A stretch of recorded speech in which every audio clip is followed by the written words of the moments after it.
Yeah టీజీఓతో Srinivas గౌడ్కు ఎలాంటి సంబంధం లేదంట. సో తేల్చేసిరు వీళ్ళు. 9 ఏళ్లుగా సంఘాన్ని చెప్పు చేతుల్లో పెట్టుకొని ఉద్యోగులను అణచివేసిండు. అసోసియేషన్ ఎన్నికలు జరపకుండా ఇష్టం వచ్చిన వాళ్ళని నియమించిండు. మొన్న మీటింగ్ పెట్టి గౌరవ అధ్యక్షుడిగా తానే ఉంటానని బెదిరించిండు. టీజీఓ అక్రమాలపై ఎంక్వైరీ చేయించాలి. మీడియాతో TGO founder general secretary Eluru Srinivasarao అంటా ఉండు. సో ఈ శ్రీనివాస్ గౌడ్ ఏ బీసీ మంత్రి అని చెప్పుకుంటాడో అదే బీసీలను అణచివేసిండు. ఈయన చేతిలో మంత్రి పదవి, ఎమ్మెల్యే ఓడిపోయిన తర్వాత కూడా ఈ శ్రీనివాస్ గౌడ్కి అదే అహంకారం కనిపిస్తూ ఉంది. నేనే ఉంటా అధ్యక్షుడు అని చెప్పి ఇంకా ఇలా ఉద్యోగ సంఘాలను బెదిరిస్తూ ఉన్నాడు. ఇంకా కానీ చూసినావా, ఈ 10 సంవత్సరాల కాలంలో ఏ అహంతో పనిచేసిన నాయకులు ఇంకా వాళ్ళకు ఈ 10 సంవత్సరాల కాలం పాటు ఈ అహంకారం అలవాటైంది కదా. ఈ పదవి పోయిన తర్వాత కూడా ఈ అహం అనేది ఈ నాయకుల తగ్గట్లేదు. మీరు చూడాలి, ఇప్పుడు ఈ కల్వకుంట్ల కుటుంబం చేతిలో అధికారం పోయింది.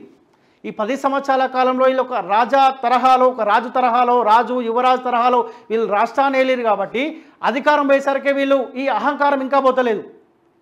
ఎందుకంటే ఇంకా అధికారం మా చేతిలోనే ఉంది, అరే అవకాశం ఉంటే మళ్ళీ మన చేతిలోకి అధికారం రాబోతుంది అన్న ఆలోచనలో ఉన్నారు ఇంకా. కానీ 5 సంవత్సరాల వరకు మన చేతిలోకి అధికారం రాదు అన్న ఆలోచన ఇంకా వస్తలేదు వాళ్ళకి.